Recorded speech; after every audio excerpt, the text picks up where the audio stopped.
Busy show to say the least. Sam Lee has joined us given the Man City situation. Gabriella Marcotti was on earlier on. Andy Mitten on the Ed Woodward situation. Dominic Fifield just before the ad break talking about the London clubs. Very happy to say we will finish our evening with Philippe Auclair. Hello, Philippe.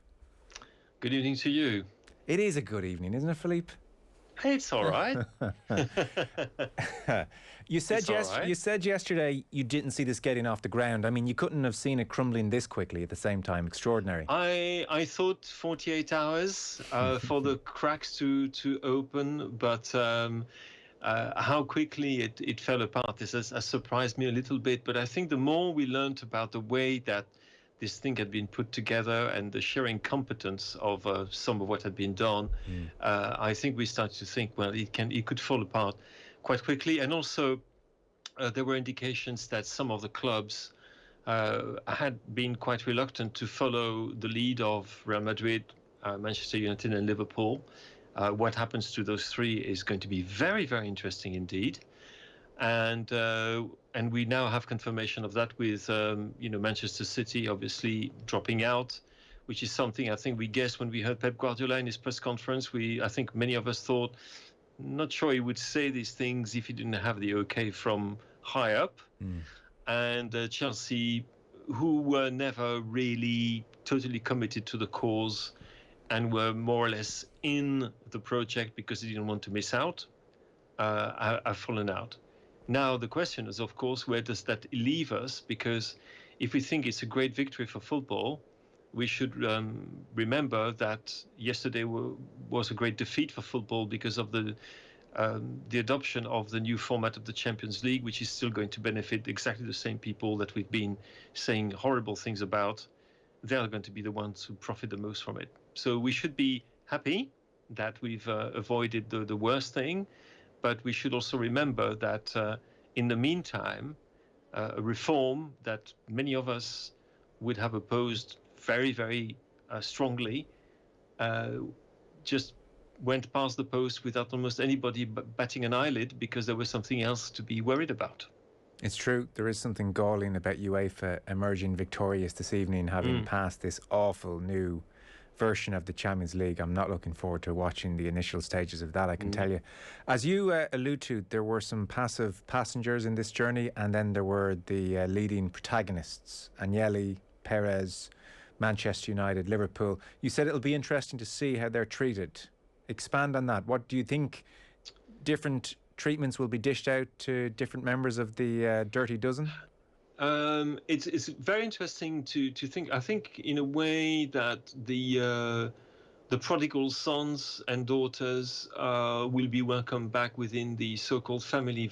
When you see the statement from Ceferin about Manchester City this evening, I have to say I find it saccharine and very difficult to digest because it's almost as if, oh, you're such wonderful people to realize you've made a mistake when.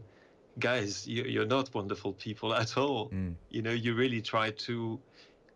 I'm trying to think of a polite word, but I can't think of one. But so you have to think of one for me.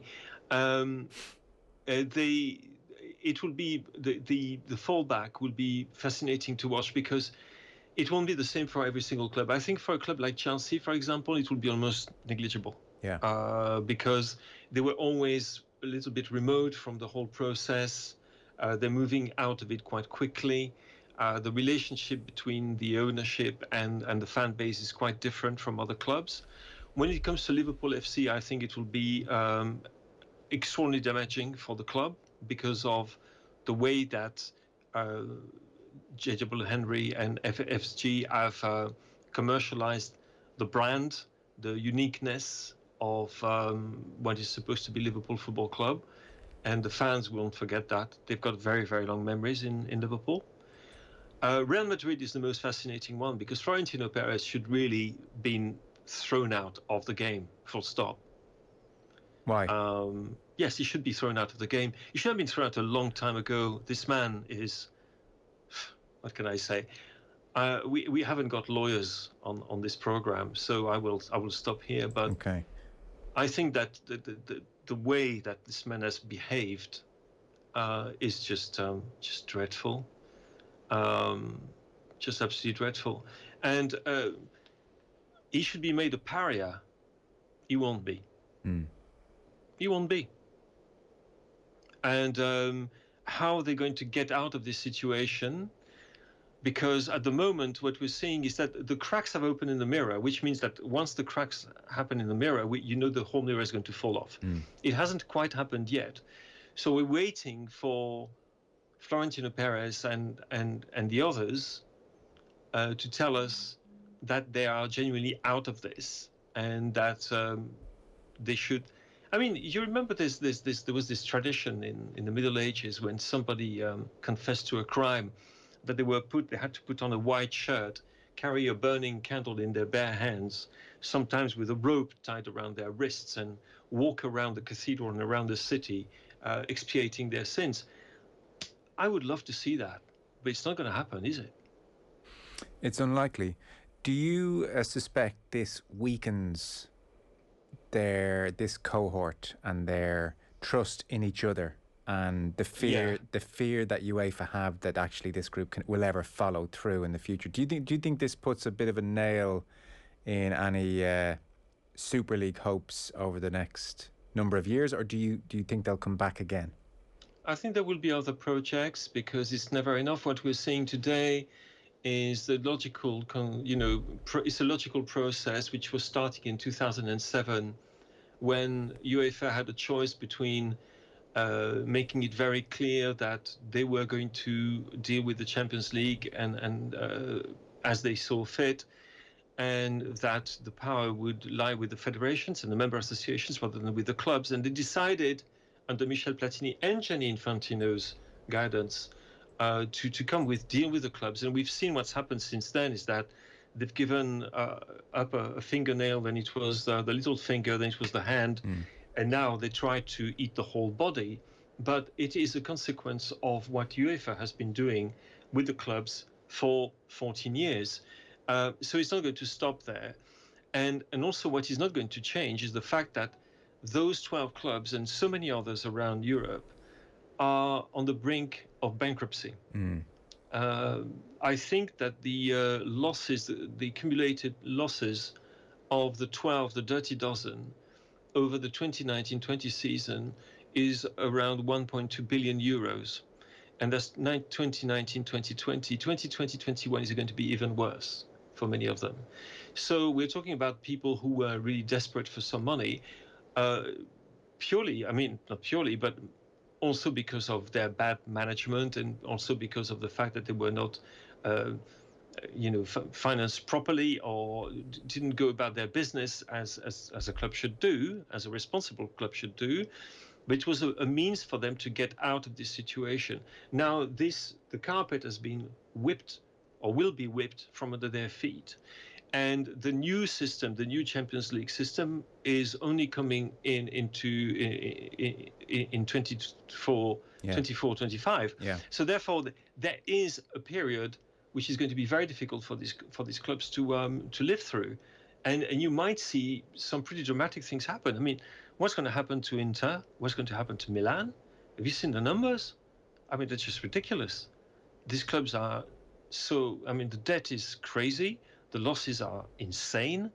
They will have to find a way to survive, to find some money, and that's it. The money they were hoping to see fall in their pockets, from where we will never know now. It's still a big mystery to me. I still wonder who was behind this project financially, if there was anyone. So the consequences will be huge. But that is something that we'll see in weeks and months to come.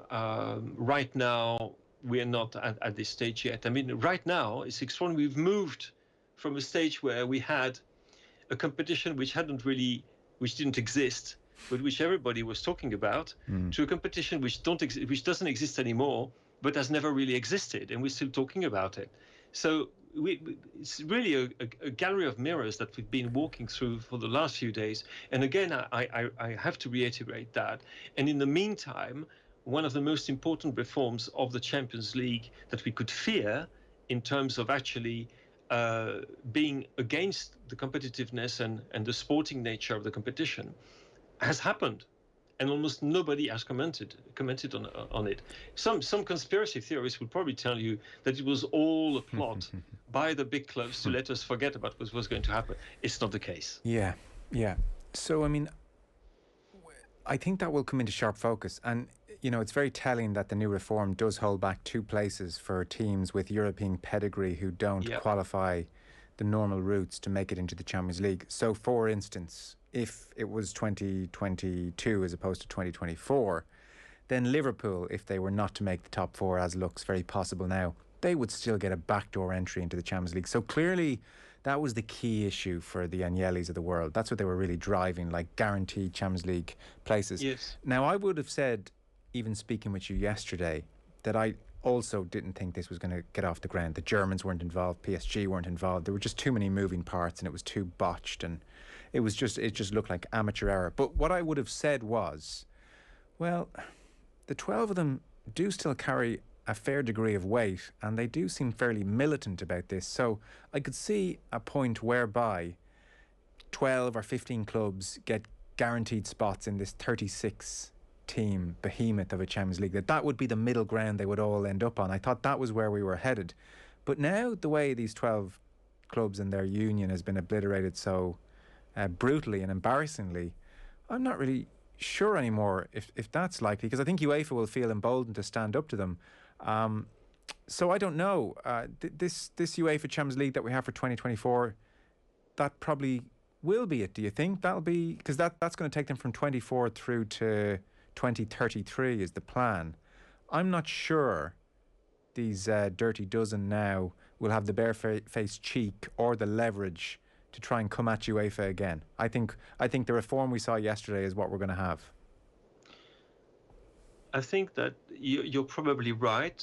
I think there are other elements at stake as well. There's an awful lot to be decided in the next few years. One point I was making earlier on with some friends was the fact that I've been really interested to see how the language of FIFA has changed drastically between January of this year, when they said that anybody who would join a Super League in Europe would be banned and prevented from taking part in FIFA-sanctioned competitions, to the statement they released on Sunday evening or Monday morning, and the speech that Gianni Infantino gave at the UEFA Congress today, which was all about dialogue and talking about, it's not really acceptable, blah, blah, blah. But there was no condemnation. There was absolutely no threat of throwing the people out of the game. And the reason why I say that is because I'm struck by one thing, is that only a month ago, FIFA in Rabat in Morocco was agitating and is agitating still for a closed league, Super League in Africa. Yeah. And I'm thinking there are other things at work here. We've got to go beyond the 12 clubs, which probably were 3 plus 3 plus 6, as in 3 leaders, 3 who were in the know, and 6 which had been brought in or who didn't want to be left behind or had no choice. Yeah. And we've got to make a difference between that and the bigger picture. And the bigger picture is about the politics of the game at global level, and in particular the tensions between FIFA and UEFA, where UEFA and CONMEBOL, the South American, confederation, are in a way the only counterpowers which are left to Gianni Infantino's all-powerful FIFA. And I'm not the only person who thought that the Super League was also a direct challenge at the Champions League, and therefore at UEFA, and therefore at the greatest enemy of FIFA. So I don't know if I'm clear here, or no, if you are. When I'm hinting, because it's something which is constantly at the back of my mind, is that all that we're seeing at the moment is almost like a gigantic rehearsal for a big clash that's going to come in the years ahead of us. And there's plenty. What's going to happen with the 2022 World Cup, for example? It's going to be a big test. What's going to happen to those clubs that we've been talking about, the big institutional clubs, which are now facing an existential threat? In a world where you do lose the capacity to function, if you've got no more money in a normal world, clubs like Inter and Milan wouldn't exist anymore. Yes. At the moment. Yes. Listen, thank you so much for joining us. I'm sure you're busy this evening. Philippe Auclair, always a pleasure. Thanks, Philippe. My pleasure.